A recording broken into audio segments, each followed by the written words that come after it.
नमस्कार फ्रेंड्स, আমার YouTube channel steps towards ড্রিমে তোমাদের সকলকে স্বাগত জানাই। দেখো, আজকে আমি জিওগ্রাফির একটা টপিক নিয়ে আলোচনা করতে চলেছি, সেটা হচ্ছে ইউনিভার্স। তো ইউনিভার্স এটা হচ্ছে জিওগ্রাফির ফার্স্ট ক্লাস। তো ইউনিভার্স বা মহাবিশ্ব, আমাদের যত রকম বিজ্ঞান চর্চা শুরু হয়েছিল পৃথিবীতে, তো তার মধ্যে সর্বপ্রথম যে সবথেকে পুরনো বিজ্ঞান চর্চা শুরু হয়েছিল আমাদের ইউনিভার্স বা মহাবিশ্বকে কেন্দ্র করে। ঠিক আছে, তো দেখো, তো মহাবিশ্বের উৎপত্তি সম্পর্কে জানতে গেলে আমাদের সর্বপ্রথম স্টেপ যেটা জানতে হবে সেটা হচ্ছে হোয়াট ইজ নিহারিকা, অর্থাৎ নেবুলা বা বাংলায় যাকে বলছে নিহারিকা। ঠিক আছে, নিহারিকা কি জিনিস?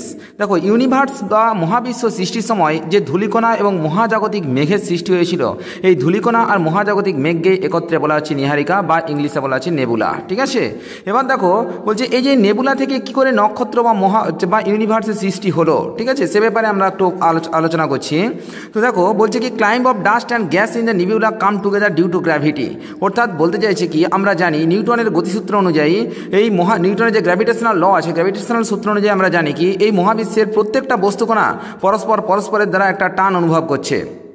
এবার দেখা গেল যার ওয়েট যত বেশি তার টানটা তত বেশি। ঠিক আছে, F varies as m1 m2 by r square, এটা ছিল কি না গ্র্যাভিটেশনের সূত্র by the law of Newton. তো সুতরাং সেই ওয়াইজ আমরা বলতে পারি কি এই যে বিরাট প্রচুর ধূলিকণা এবং মহাজাগতিক মেঘ ছিল, এই বহু ধূলিকণা এবং মহাজাগতিক মেঘ পরস্পরের মধ্যে একটা টান অনুভূত হয়।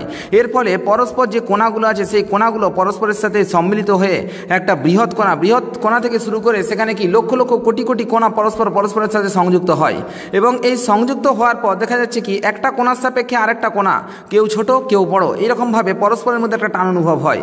দেখা গেল একটা ছোট কোণার পাশাপাশি কেউ একটা বড় কোণা ফর্ম করেছে। তো সুতরাং দেখা যাচ্ছে কি না এর গ্র্যাভিটেশনাল টানটা এর থেকে অনেক বেশি, তখন কি হবে না একে গ্র্যাভিটির বলে নিজের দিকে টেনে নেবে। তো এইরকমভাবে পরস্পর টানতে একটা সময় কি হয়েছিল না এদের মধ্যে একটা হিউজ পরিমাণ এনার্জি বা শক্তি পুঞ্জীভূত হয়, এবং সেই শক্তি পুঞ্জীভূত হয়েই সৃষ্টি হয় কি না বিরাট একটা নক্ষত্র।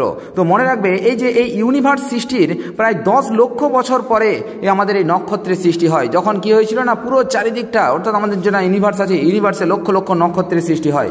আর এই নক্ষত্রের থেকেই সৃষ্টি হয় কি বিভিন্ন রকম প্ল্যানেট, গ্রহ, উপগ্রহ বা গ্রহাণুপুঞ্জ বা অ্যাস্টেরয়েডগুলো।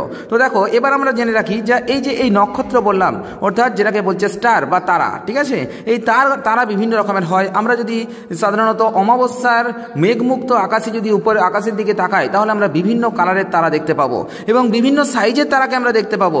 যেগুলো সব থেকে ছোট লাল রকম টাইপের যে তারাগুলো আছে, সেই সমস্ত তারার সংখ্যা হচ্ছে সব থেকে বেশি, অর্থাৎ এদের নাম্বার অফ স্টার, এই লাল স্টার, রেড স্টার সেগুলোর সংখ্যা সব থেকে বেশি, কিন্তু এদের কিন্তু খুব একটা বেশি উত্তাপ নেই। ঠিক আছে, এদের আকারও ছোট এবং উত্তাপও ছোট, এবং কি এদের লাইটও কম।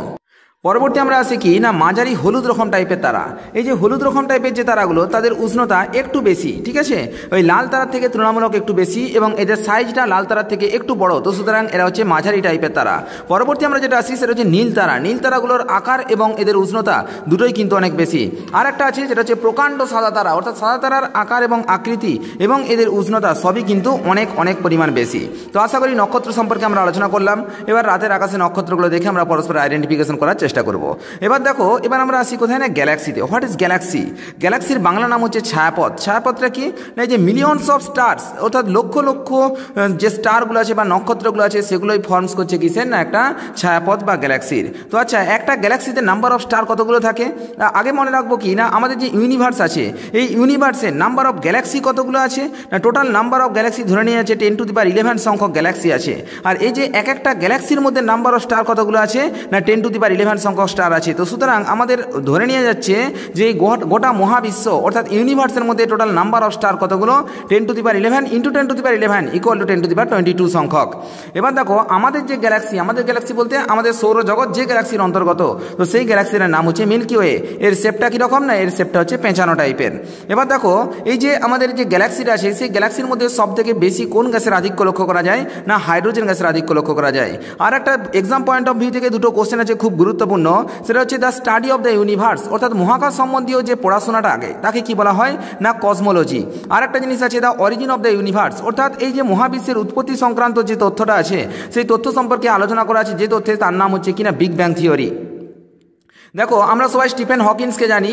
ওই স্টিফেন হকিন্স যিনি বিজ্ঞানী ছিলেন, তিনি এই বিগ ব্যাং থিওরির উপর কাজ করতেন। পরবর্তী যেটা আছে সেটা হচ্ছে নিয়ারেস্ট স্টার। দেখো আমরা যদি বলি আমাদের নিয়ারেস্ট, আমরা যে প্ল্যানেটে বসবাস করি সেটা হচ্ছে, বা আমাদের যে গ্রহে বসবাস করি সেটা হচ্ছে পৃথিবী। তো পৃথিবীর সব থেকে নিয়ারেস্ট স্টার যেটা সেটা হচ্ছে সান। পৃথিবী থেকে সূর্যের দূরত্ব নিয়ার ইকুয়াল টু 15 কোটি কিলোমিটার। দেখো এই যে এই দূরত্বটা সবসময় সমান হয় না, কখনো বেশি কখনো কম হয়। আর দেখো এই সূর্য থেকে পৃথিবীতে আলো আসতে কতক্ষণ সময় লাগে? 8 মিনিট 19 সেকেন্ড বা 20 second, 19 point something, that means 8 minute 20 second বা 8 মিনিট 19 সেকেন্ড, এই দুটোই হবে। পরবর্তী যেটা আছে সেটা হচ্ছে সেকেন্ড নিয়ারেস্ট স্টার। অর্থাৎ আমরা জানি আমাদের পৃথিবীর সবথেকে নিকটতম নক্ষত্র হচ্ছে সূর্য। সূর্যের পরবর্তী নিকটতম নক্ষত্রের নাম হচ্ছে প্রক্সিমা সেন্টাউরি। ঠিক আছে, তো এর ডিস্টেন্স হচ্ছে কত না 4.3 লাইট ইয়ার্স। অর্থাৎ সেখান থেকে পৃথিবীতে আলো আসতে সময় লাগে কত? 4.3 বছর। তাহলে দেখো তো আমাদের নিয়ারেস্ট স্টার সান থেকে পৃথিবীতে আলো আসতে সময় লাগছে মাত্র 8 মিনিট 20 সেকেন্ড, কিন্তু আমরা দেখতে পাচ্ছি প্রক্সিমা সেন্টারাই থেকে আমাদের পৃথিবীতে আলো আসতে সময় লাগছে কত না 4.3 বছর। ঠিক আছে, আশা করি জিনিসটা বুঝাতে পারলাম। এর পরবর্তী স্টেপে চলে আসি। এবার যেটা পড়বো সেটা হচ্ছে নক্ষত্রমণ্ডল। নক্ষত্রমণ্ডল বা যাকে ইংলিশে কি বলছে না কনস্টেলেশন। ঠিক আছে, নক্ষত্রমণ্ডল মানে কি? আমরা যখন রাতের আকাশে, মেঘমুক্ত রাতের আকাশের দিকে যখন তাকাই, তখন বেশ কয়েকটা নক্ষত্রকে এক একটা জায়গায় জটলা করে থাকতে দেখতে পাই, এবং তাদেরকে ঠিকঠাকভাবে নোটেশন করার জন্য বা তাদের দ্বারা আগেকার দিনে এই সমস্ত নক্ষত্রদেরকে দেখে বিভিন্ন রকম দিক নির্ণয় করা যেত রাত্রিবেলায়। তো সুতরাং সেই সমস্ত নক্ষত্রদের উপর বেশ করে বেশ কিছু নক্ষত্রপুঞ্জের নতুন নতুন নামকরণ করা আছে। যেমন দেখো সপ্তর্ষি মণ্ডল, যেমন ক্যাসিওপিয়া, যেমন বকমণ্ডল, যেমন কালপুরুষ, যেমন পেগাসাস, যেমন পারসুস, যেমন সাত ভাই কৃতিকা, রোহিণী নক্ষত্র।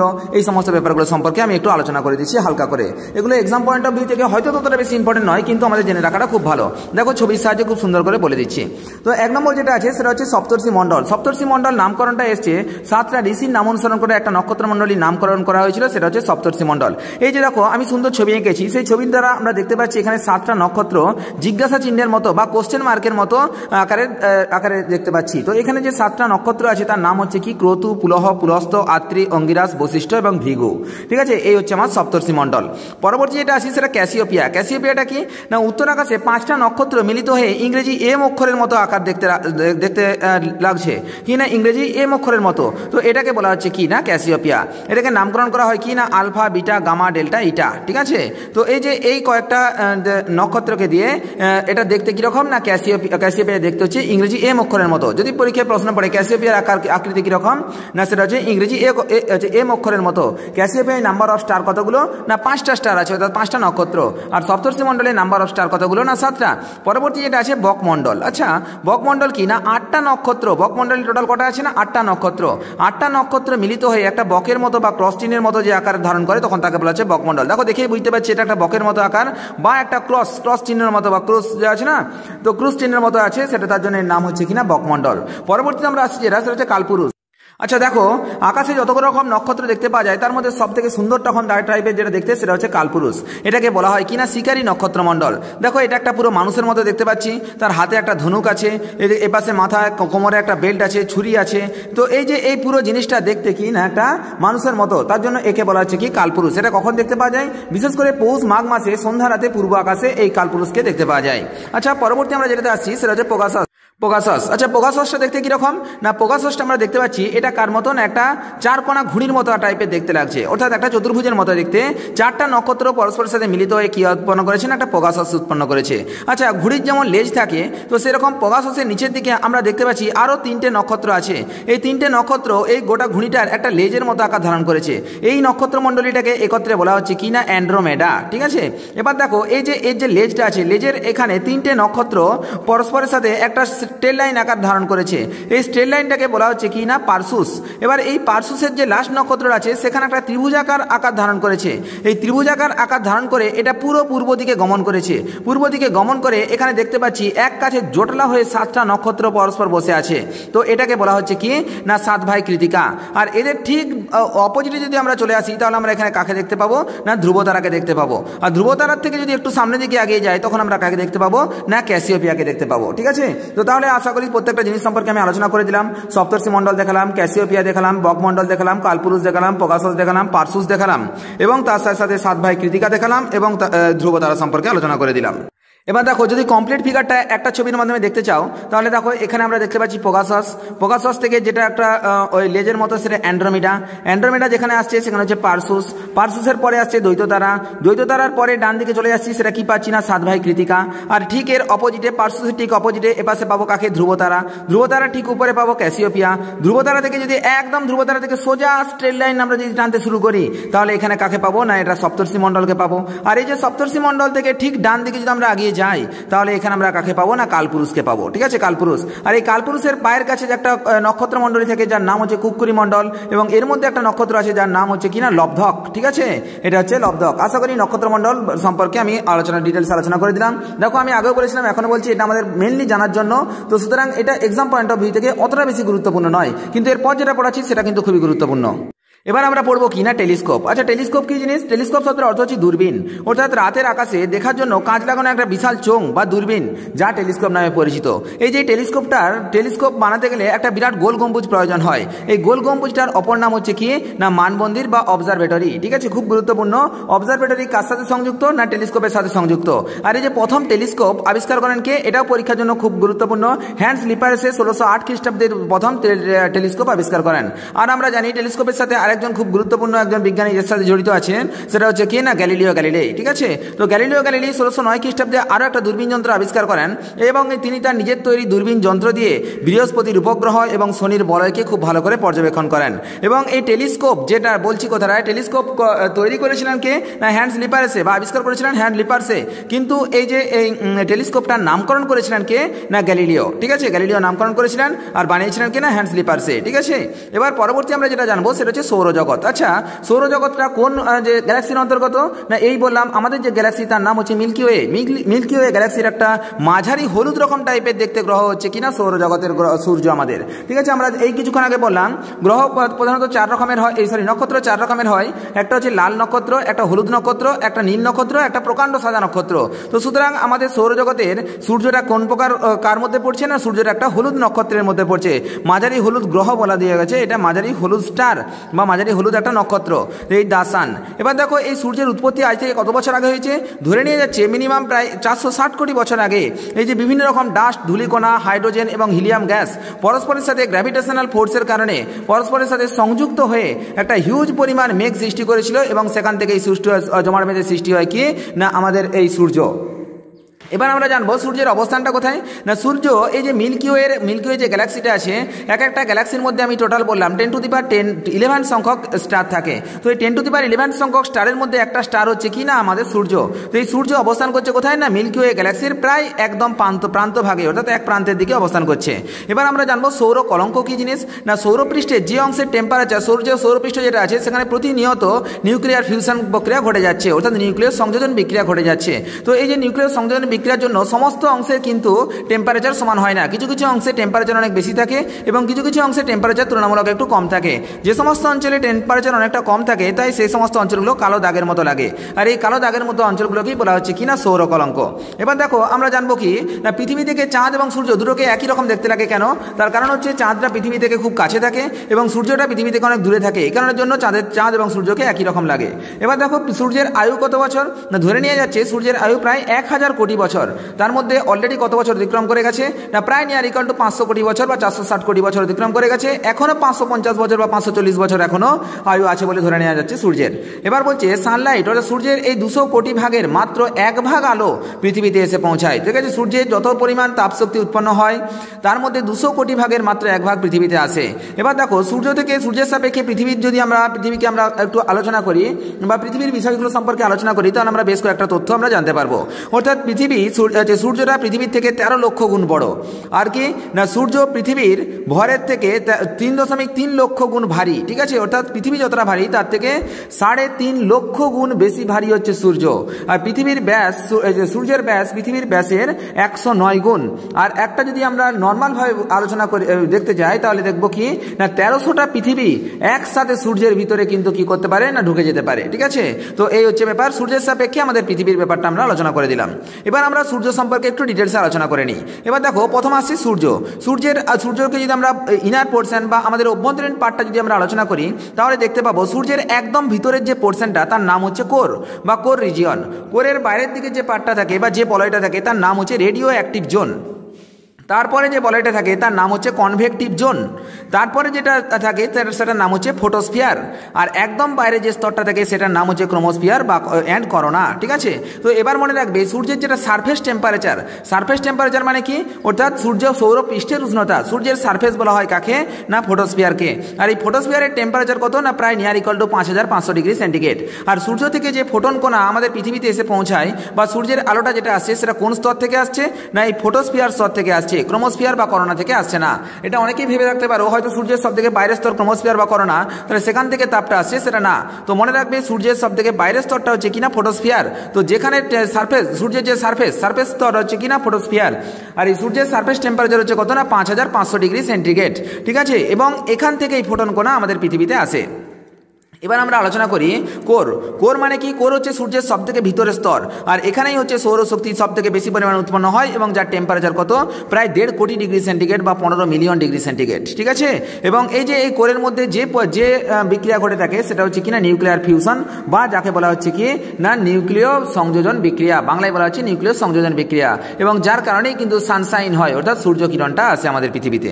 এবার দেখো পরবর্তী যেটা আছে ভিতরের জোনগুলো সম্পর্কে জানা দরকার নেই, ডাইরেক্ট আমরা চলে আসছি কোথায়, না ফোটোস্ফিয়ার, অর্থাৎ ভিজিবল প্লেস অফ সান। অর্থাৎ আমরা বাইরে থেকে যখন চশমা দ্বারা সূর্যকে দেখি, তাহলে সূর্যের যে পোর্শনটা আমরা দেখতে পাই সেটা হচ্ছে কি না ফোটোস্ফিয়ার। ঠিক আছে, এবং এই ফোটোস্ফিয়ারের টেম্পারেচার আমি এই বললাম কিছুক্ষণ আগে 5500 ডিগ্রি সেন্টিগ্রেড।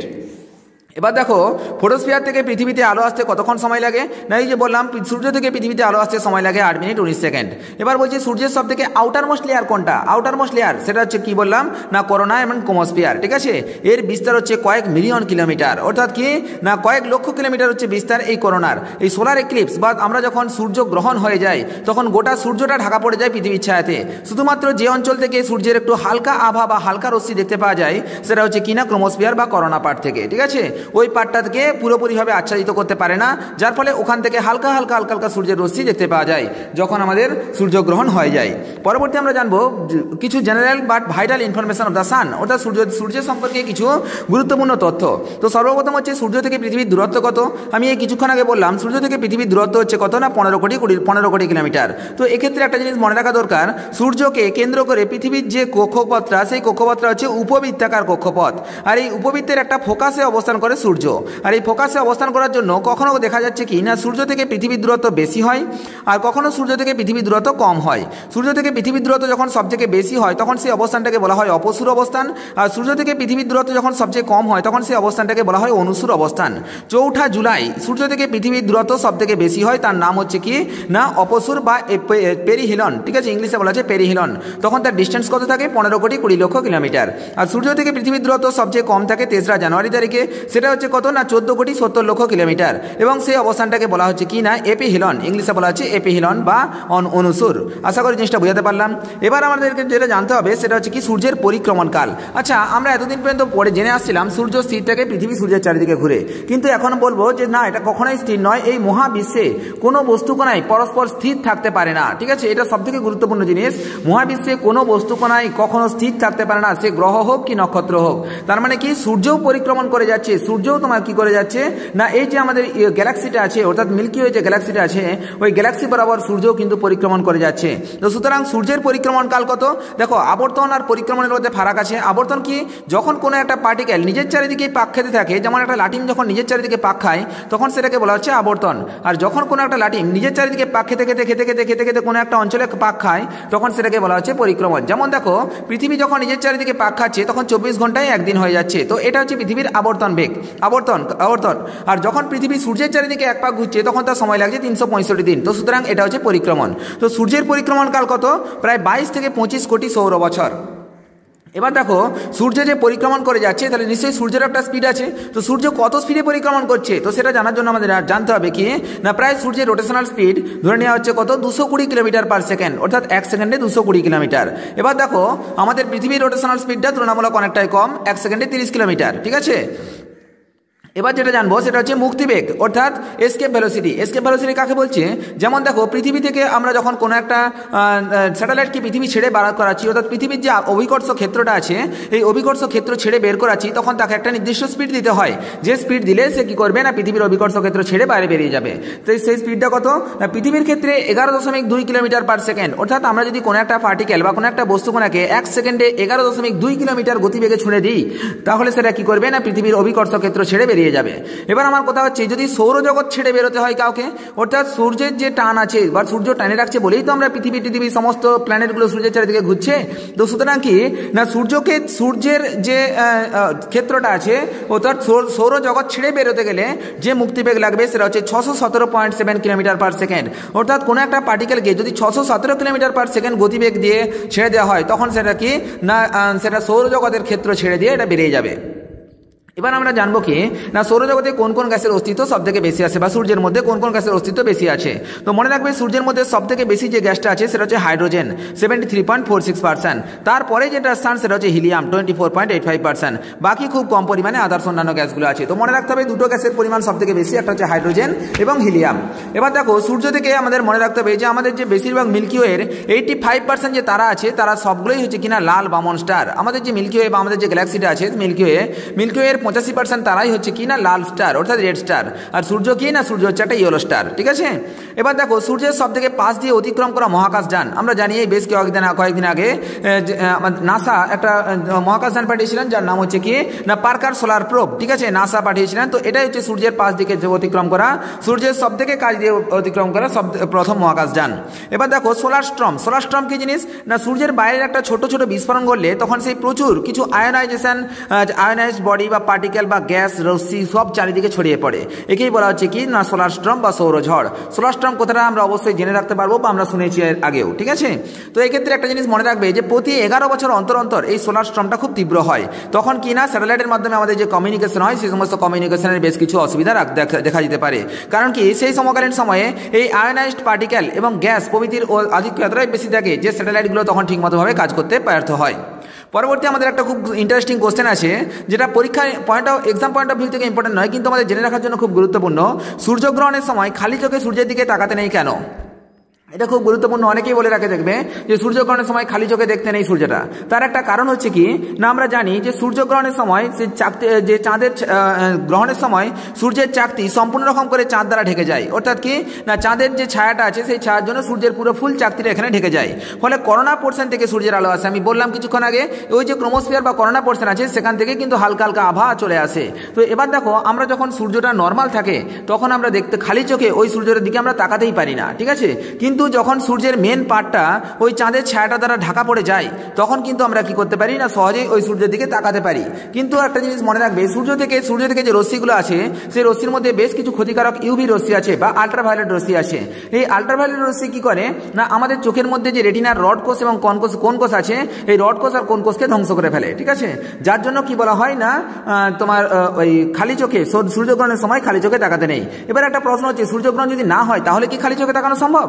দেখো, যদি সূর্যগ্রহণ না হয় তাহলে আমরা খালি চোখে সূর্যের দিকে বেশিক্ষণ তাকিয়ে থাকতেই পারবো না। ঠিক আছে, কারণ কি চোখটা সহ্য করতে পারবে না, আমরা সহজেই চোখটা বন্ধ করে ফেলবো। কিন্তু যখন সূর্য গ্রহণ হয়ে থাকে তখন আমরা সূর্যের দিকে তাকাতে পারি। তো সুতরাং যখন আমরা তাকাতে পারবো তখনই কি হবে না ওই সমস্ত ক্ষতিকারক রশ্মিকণাগুলো চোখের মধ্যে খুব ক্ষতি করে দেবে, যার ফলে কি হবে না রড কোষগুলোকে নষ্ট করে দিতে পারে। ফলে সোলার রেটিনোপ্যাথি বলে একটা রোগ হতে পারে। ঠিক আছে, পরবর্তী আমরা জানবো কি না আমাদের নিয়ারেস্ট স্টার, আমরা এই কিছুক্ষণ আগে বললাম সব থেকে নিয়ারেস্ট স্টার হচ্ছে সানের পর নিয়ারেস্ট স্টার হচ্ছে প্রক্সিমা সেন্ট্রাই এবং তারপর আছে কিনা আলফা সেন্ট্রাই। ঠিক আছে, প্রক্সিমা সেন্ট্রাই থেকে পৃথিবীতে আলো আসতে সময় লাগে 4.25 লাইট ইয়ার এবং আলফা সেন্ট্রাই থেকে পৃথিবীতে আলো আসতে সময় লাগে কত না 4.37 লাইট ইয়ার। ঠিক আছে, বা আলোকবর্ষ। পরবর্তী আমরা জানবো কি না বেশ কিছু প্ল্যানেট সম্পর্কে। আমরা জানি যে সৌরজগৎ বা সূর্যের মধ্যে আমাদের সৌরজগতের মধ্যে টোটাল 8টা প্ল্যানেট আছে বা 8টা গ্রহ আছে। এই 8টা গ্রহ কি কি না বুধ, শুক্র, পৃথিবী, মঙ্গল, বৃহস্পতি, শনি, ইউরেনাস, নেপচুন। প্লুটোকে 2006 সালে ইন্ডিয়ান অ্যাস্ট্রোনমিক্যাল ইউনিয়ন একে বামন গ্রহের স্বীকৃতি দিয়েছে। তো সুতরাং তখন থেকে প্লুটোকে আর গ্রহ হিসাবে ধরা হয় না। তো সুতরাং নাম্বার অফ প্ল্যানেট কতগুলো না 8টা প্ল্যানেট। এবার দেখো, প্রত্যেকটার বাংলা নাম এবং ইংলিশ নাম আমাদের মনে রাখতে হবে। মার্কারি, ভেনাস, আর্থ, মার্স, জুপিটার, স্যাটার্ন, ইউরেনাস আর নেপচুন। এবার আমরা জানবো এই যে এই 8টা গ্রহকে প্রধানত দুটো ভাগে ভাগ করা হয়। একটা হচ্ছে কি না ইনার প্ল্যানেট বা রকি প্ল্যানেট, আর একটা হচ্ছে গ্যাস জায়ান্ট বা আউটার প্ল্যানেট। ঠিক আছে, তো ইনার প্ল্যানেট কার বলছে? যারা কাছাকাছি প্ল্যানেটগুলো আছে, সূর্যের খুব কাছাকাছি 4টা প্ল্যানেট আছে হচ্ছে, অর্থাৎ মার্কারি, ভেনাস, আর্থ এবং মার্স, এই চারটাকে বলা হচ্ছে কি না ইনার প্ল্যানেট বা রকি প্ল্যানেট বা শিলাযুক্ত প্ল্যানেট। আর একটা বলা হচ্ছে কি না, আর বাকি চারটা আছে যেটাকে বলা হচ্ছে কি না গ্যাস জায়ান্ট বা জায়ান্ট প্ল্যানেট, ঠিক আছে, যেমন কি জুপিটার, স্যাটার্ন, ইউরেনাস আর নেপচুন, অর্থাৎ বৃহস্পতি, শনি, ইউরেনাস আর নেপচুন। এরা আকারে খুব বড় এবং কি হয় না এদের থেকে পৃথিবী, এদের এই চারজন সূর্য থেকে অনেকটা দূরে আছে, আর এই চারজন সূর্য থেকে তুলনামূলক অনেক কাছে আছে, এবং এগুলো হচ্ছে রকি প্ল্যানেট আর এগুলো হচ্ছে কিনা গ্যাস জায়ান্ট প্ল্যানেট। আশা করি জিনিসটা বুঝাতে পারলাম। এবার যেটা আমরা জানবো সেটা হচ্ছে অ্যাস্ট্রয়েড। আচ্ছা, অ্যাস্ট্রয়েড কি জিনিস? অ্যাস্ট্রয়েড শব্দের অর্থ হচ্ছে গ্রহাণুপুঞ্জ, অর্থাৎ গ্রহের টুকরো টুকরো অংশ বা বেশ কিছু কিছু টুকরো অংশ যখন আকাশের মধ্যে ভেসে বেড়ায় তখন সেগুলোকে বলা হচ্ছে কিনা গ্রহাণুপুঞ্জ। এই গ্রহাণুপুঞ্জগুলো কি হয় না অনেক সময় পৃথিবীর মাধ্যাকর্ষণ শক্তির প্রভাবে পৃথিবীর দিকে উল্কা রূপে ছুটে আসে। এবার দেখো পৃথিবীর মধ্যে বায়ুমণ্ডল আছে, তো এই বায়ুমণ্ডলের মেসোস্ফিয়ার বলে একটা স্তর আছে, সেই মেসোস্ফিয়ার স্তরের মধ্যে আসার সময় বায়ুর সাথে ঘর্ষণে ওই সমস্ত উল্কাপিণ্ডগুলো জ্বলে যায়, জ্বলে গিয়ে পুড়ে ছাই হয়ে যায়, যার জন্য পৃথিবী পর্যন্ত আসার আগেই বেশিরভাগ উল্কাপিণ্ড নষ্ট হয়ে যায়। এবার দেখা গেল যদি বিরাট বড় আকারের একটা উল্কা পৃথিবীর দিকে ছুটে আসে তাহলে দেখা গেল ওগুলো পুড়তে পুড়তে পুড়তে পুড়তে কমপ্লিটলি পুড়তে পারলো না, তখন তার কিছুটা পরিমাণ পোর্শন আমাদের পৃথিবীর ওপর এসে হিট করে এবং যার ফলে কি হয় না বিরাট বড় বড় গর্তের সৃষ্টি হয়। এবার যদি খুব বড় উল্কাপিণ্ড হয় তাহলে সেক্ষেত্রে কি না পৃথিবীর ওপর একটা বিরাট ক্ষতিকারক প্রভাব ফেলতে পারে, যেটা আমাদের কি না ডাইনোসর যুগে একবারটি ঘটেছিল। এবার আমরা দেখবো কি না এই যে অ্যাস্ট্রয়েড হচ্ছে কি না রকি বডিজ বা একটা শিলাযুক্ত একটা পদার্থ, primarily found in the asteroid belt between the Mars and Jupiter.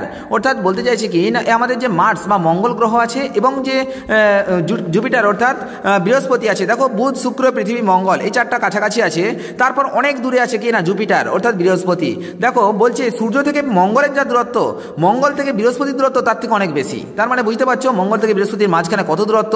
তো সুতরাং এই মঙ্গল আর বৃহস্পতির যে মাঝখানে একটা হিউজ ফাঁকা পোর্শন আছে, এই ফাঁকা পোর্শনের মাঝখানে সব থেকে বেশি পরিমাণ কি আছে না অ্যাস্ট্রয়েড বেল্ট বা গ্রহাণুপুঞ্জের একটা বেল্ট বা গ্রহাণুপুঞ্জের একটা বলয় ওখানে অবস্থান করছে। পরীক্ষায় যদি শর্ট প্রশ্ন পড়ে যায় গ্রহাণুপুঞ্জের বেল্টটা কোন কোন দুটো গ্রহের মধ্যবর্তী স্থানে অবস্থান করে, তখন মনে রাখবে সেটা হচ্ছে মঙ্গল এবং বৃহস্পতি এই দুটো গ্রহের মাঝখানে অবস্থান করছে। আর দেখো আমরা জানি ডুয়ার্ফ প্ল্যানেট হচ্ছে কি না প্লুটোকে ডুয়ার্ফ প্ল্যানেট বলা হয়। এবার আমরা একটা প্ল্যানেট সম্পর্কে ডিটেলসে আলোচনা করে নিচ্ছি। সর্বপ্রথম হচ্ছে বুধ, যাকে বাংলায় বলা হচ্ছে বুধ এবং ইংলিশে বলা হচ্ছে মার্কারি।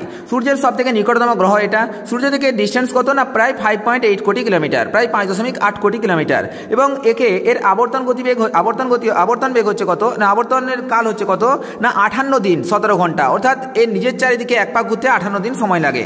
আর সূর্যের চারিদিকে এক পাক ঘুরতে কত দিন না 88 দিন সময় লাগে।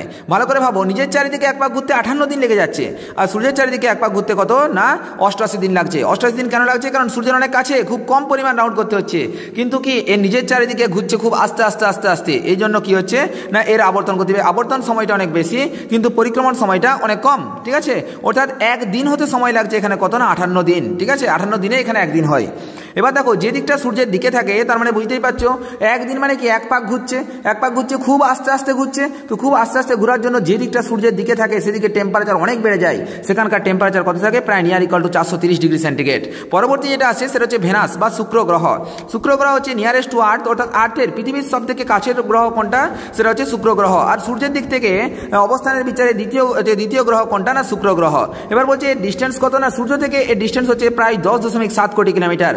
আগেরটা কত ছিল না 5.6 কোটি কিলোমিটার বা 8 কোটি কিলোমিটার। পরবর্তী এটা হচ্ছে কত না প্রায় 10.7 কোটি কিলোমিটার। এর আবর্তন সময় হচ্ছে 243 দিন, অর্থাৎ শুক্র গ্রহ তার নিজের চারিদিকে এক পাক ঘুরতে সময় লাগছে 243 দিন। আবার একটা জিনিস ভালো করে দেখো, সূর্যের চারিদিকে এক পাক ঘুরতে সময় লাগছে 225 দিন। তার মানে কি এর আবর্তন সময়টা বেশি লাগছে, পরিক্রমণ সময়টা কম লাগছে। পরীক্ষায় শর্ট কোশ্চেন পড়ে যায় এমন একটা গ্রহের নাম বলো যার আবর্তন কালটা বেশি পরিক্রমণ কালের থেকে, অর্থাৎ সূর্যের চারিদিকে এক পাক ঘুরে আসতে তার সময় লাগছে 225 দিন, আর নিজের চারিদিকে এক পাক ঘুরতে সময় লাগছে কত 243 দিন। তো সুতরাং একটা জিনিস মনে রাখবে, আর আমাদের এই সৌরজগতের মধ্যে যতগুলো গ্রহ আছে তার মধ্যে সব থেকে হটেস্ট প্ল্যানেট কোনটা?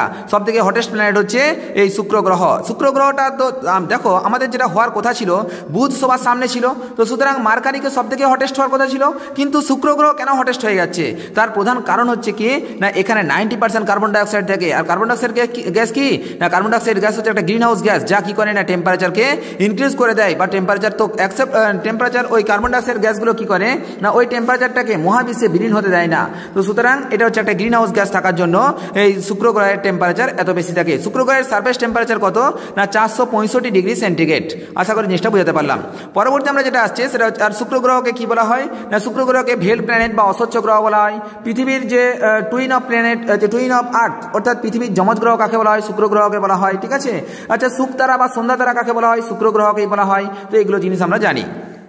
পরবর্তী আমরা যেটা জানবো সেটা হচ্ছে পৃথিবী। আচ্ছা পৃথিবী সম্পর্কে পৃথিবী থেকে অর্থাৎ সূর্য থেকে পৃথিবীর দূরত্ব এই বললাম 3 বা 4 বার বললাম 15 কোটি কিলোমিটার এবং এর গড় তাপমাত্রা কত পরীক্ষার জন্য এটা খুব ইম্পর্ট্যান্ট। গোটা পৃথিবীর গড় তাপমাত্রা কত না 15 ডিগ্রি সেন্টিগ্রেড। এটা পরীক্ষার জন্য ইম্পর্ট্যান্ট। পৃথিবীর আবর্তন সময় কত না আমরা জানি 23 ঘন্টা 56 মিনিট। আর পরিক্রমণ সময় কত 365 দিন 5 ঘন্টা 48 মিনিট 46 সেকেন্ড। খুব গুরুত্বপূর্ণ এটা। আর পৃথিবীকে কি বলা হয় না নীল গ্রহ বলা হয় এবং পৃথিবীকে ওয়াটারলি প্ল্যানেট, কারণ পৃথিবী হচ্ছে একমাত্র প্ল্যানেট যেখানে জলের অস্তিত্ব পাওয়া গেছে। তো সুতরাং পৃথিবীকে ওয়াটারলি প্ল্যানেট বা জলীয় গ্রহ এবং নীল গ্রহ বলা হয়, কারণ পৃথিবী মহাবিশ্ব থেকে পৃথিবীটা দেখতে কীরকম না ব্লু কালারের লাগে। পরবর্তী যেটা আছে সেটা হচ্ছে মঙ্গল। আচ্ছা মঙ্গল বা যার ইংলিশ নাম হচ্ছে মার্স। মার্সকে কি গ্রহ বলা হয় না লাল গ্রহ বলা হয়।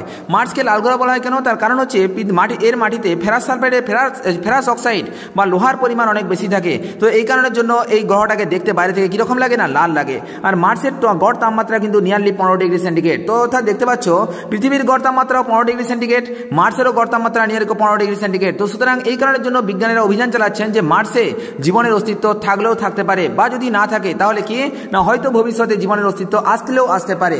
কিন্তু দেখো শুক্র গ্রহ পৃথিবীর অনেক কাছে গ্রহ, কিন্তু কি না এখানের এর টেম্পারেচার 465 ডিগ্রি সেন্টিগ্রেড। এত উচ্চ তাপমাত্রায় জীবনের অস্তিত্ব টিকে থাকা খুব মুশকিল। তো তার জন্য কি হচ্ছে না মার্সের মধ্যে প্রাণীর অস্তিত্ব খোঁজ খবর চলছে।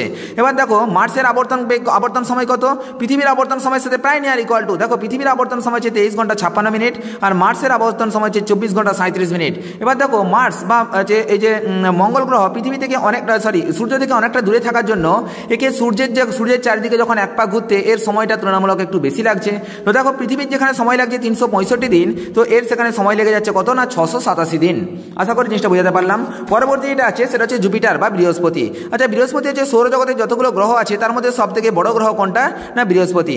আচ্ছা আর সব থেকে অভিকর্ষ যে টান সব থেকে বেশি কার না বৃহস্পতির। বৃহস্পতির ডিস্টেন্স কত না 77.8 কোটি কিলোমিটার। দেখো পৃথিবী থেকে বৃহস্পতির দূরত্ব কত সূর্য থেকে বৃহস্পতির দূরত্ব হচ্ছে 77.8 কোটি কিলোমিটার। আচ্ছা দেখো তো সূর্য থেকে পৃথিবীর দূরত্ব কত না 15 কোটি কিলোমিটার। আচ্ছা সূর্য থেকে পৃথিবীর দূরত্ব 15 কোটি আর পৃথিবী থেকে যদি আমরা এদিকে দেখতে চাই ভালো করে ভেবে দেখো এটা হচ্ছে প্রায় 60 কোটি, মানে 4 গুণ বেশি দূরে আছে কে না বৃহস্পতি। পৃথিবী থেকে সূর্যের যা দূরত্ব পৃথিবী থেকে বৃহস্পতির দূরত্ব তার 4 গুণ, মানে কত দূরে আছে বৃহস্পতি। তো এই হচ্ছে ব্যাপার। বৃহস্পতির আবর্তন সময় কত না 9 ঘন্টা 50 মিনিট। দেখো যে গ্রহটা যত আকারে বেশি হবে তার সেটা কি হবে না নিজের চারিদিকে তত দ্রুত ঘুরবে। অর্থাৎ দেখো আমরা দেখছিলাম বুধ গ্রহটা আকারে ছোট, এই জন্য তার আবর্তন গতিবেগটা কিন্তু আবর্তন সময়টা অনেক কম অনেক বেশি। ঠিক আছে, ও অনেক নিজের চারিদিকে এক পাক ঘুরতে অনেক বেশি সময় লাগাচ্ছে। দেখো শুক্র গ্রহ আমি বললাম কি নিজের চারিদিকে এক পাক ঘুরতে অনেক বেশি সময় লাগাচ্ছে, কিন্তু সেই তুলনায় বৃহস্পতি আকারে বড়, এর পরিক্রমণ সময়টা তো অনেক বেশি কিন্তু তোমার আবর্তন সময়টা অনেক কম 9 ঘন্টা 50 মিনিট মাত্র। আর দেখো এটা যেহেতু সূর্য থেকে 77.8 কোটি কিলোমিটার দূরে আছে, তো সুতরাং সূর্যকে পরিক্রমণ করতে এর অনেক বেশি সময় লাগবে। পরিক্রমণ সময় হচ্ছে প্রায় 12 বছর। আর এই যে উইন্টার প্ল্যানেট কাকে বলা হয় বা শীতল গ্রহ কাকে বলা হয় না বৃহস্পতিকে বলা হয় উইন্টার প্ল্যানেট। আর বৃহস্পতির অনেকগুলো উপগ্রহ আছে, কোনো বইয়ে 16টা লেখা আছে, কোনো বইয়ে 67টা লেখা আছে। তো সুতরাং এখনো পর্যন্ত বৃহস্পতি যতগুলো উপগ্রহ আছে বেশিরভাগ বই কি বলছে না 67টা উপগ্রহ আছে। তার মধ্যে সব থেকে বৃহত্তম উপগ্রহের নাম হচ্ছে গ্যানিমেড। পরবর্তী এটা আছে স্যাটার্ন বা শনি। সূর্য থেকে দূরত্ব অনুসারে শনির দূরত্ব কত না প্রায় 142.7 কোটি কিলোমিটার। এটা হচ্ছে second largest planet of our solar system. দেখো এখানকার টেম্পারেচার অনেক কম যেহেতু অনেক দূরে আছে -184 ডিগ্রি সেন্টিগ্রেড। এর আবর্তন সময় লাগছে 10 ঘন্টা। দেখো এরও কত 9 ঘন্টা 50 মিনিট লেগেছিল আর এর লাগছে মাত্র 10 ঘন্টা। দেখো এর পরিক্রমণ সময় লাগছে 12 বছর আর এর পরিক্রমণ সময় লাগছে 29 বছর 6 মাস। কারণ কি এটার থেকে অনেক বেশি, কারণ এর ডিস্টেন্স ছিল মাত্র 77.8 কোটি কিলোমিটার আর এখানে সূর্য থেকে দূরত্ব কত না প্রায় নিয়ার ইকুয়াল টু 142.7 কোটি কিলোমিটার। আর দেখো এর ডেন্সিটি হচ্ছে খুবই লো এবং লেস দেন ওয়াটার। 7টি বলয় আছে। এই যে আমরা জানি শনি গ্রহেরই একমাত্র বলয় লক্ষ্য করা যায়। কোন গ্রহের বলয় আছে না শনির 7টা বলয় আছে এবং এই বলয়গুলো ধূলিকণা বরফ এবং পাথরের টুকরো দিয়ে তৈরি। আর এই যে আমি যেমন বলছিলাম বৃহস্পতির সব থেকে লার্জেস্ট স্যাটেলাইটটার নাম হচ্ছে কি না গ্যানিমেড, ঠিক একই রকম করে শনির সব থেকে যে লার্জেস্ট স্যাটেলাইট আছে তার নাম কি না তার নাম হচ্ছে টাইটান। পরবর্তী আমরা আসছি ইউরেনাস। ইউরেনাসের কালার কীরকম না সবুজ রকম টাইপের। এর কালার সবুজ হওয়ার কারণ কি না এর মধ্যে মিথেন গ্যাসের আধিক্য বেশি থাকে এবং এর দূরত্ব হচ্ছে প্রায় 287 কোটি কিলোমিটার সূর্য থেকে। আর এর টেম্পারেচার -216 ডিগ্রি সেন্টিগ্রেড। সব থেকে শীতলতম গ্রহ হচ্ছে কি না ইউরেনাস, ঠিক আছে। এবং এর আবর্তন সময় প্রায় 17 ঘন্টা এবং পরিক্রমণ সময় প্রায় 84 বছর। এবং এরও কিন্তু বেশ কয়েকটা রিং থাকে বা বেশ কয়েকটা বলয়ের রিং থাকে। সেই রিংগুলোকে বলা হচ্ছে কি না আলফা, বিটা, গামা, ডেল্টা, ইটা, এপসাইলন, মিউ, নিউ, ল্যামডা। এই দেখো টোটাল কটা না 13টা রিং আছে। এবার দেখো এই যে রোটেটসটা আছে এটা কোন দিক থেকে কোন দিকে ঘুরে না পূর্ব থেকে পশ্চিম দিকে ঘুরে। তো এক্ষেত্রে একটা দুটো জিনিস খুব গুরুত্বপূর্ণ জিনিস আমি বলে দিচ্ছি। আমাদের সৌরজগতে এমন দুটো গ্রহ আছে, এক নম্বর হচ্ছে শুক্র গ্রহ আর 2 নম্বর হচ্ছে ইউরেনাস গ্রহ, যে দুটো গ্রহ কি না পূর্ব থেকে পশ্চিম দিকে ঘুরে। বাকি যে সমস্ত গ্রহগুলো আছে সেগুলো সব পশ্চিম থেকে পূর্ব দিকে ঘুরে। এবার যেটা আছে সেটা নেপচুন। নেপচুনের কালার কীরকম না নেপচুনটা দেখতে হচ্ছে নীল রঙের গ্রহ। এর মধ্যেও কিন্তু মিথেন এবং হিলিয়াম গ্যাসটা বেশি পরিমাণে থাকে। এর ডিস্টেন্স কত প্রায় 449.7 কোটি কিলোমিটার। এখানকার সারফেস টেম্পারেচার হচ্ছে -214 ডিগ্রি সেন্টিগ্রেড এবং এখানকার আবর্তন প্রায় 16 ঘন্টা এবং পরিক্রমণ হচ্ছে প্রায় 165 বছর।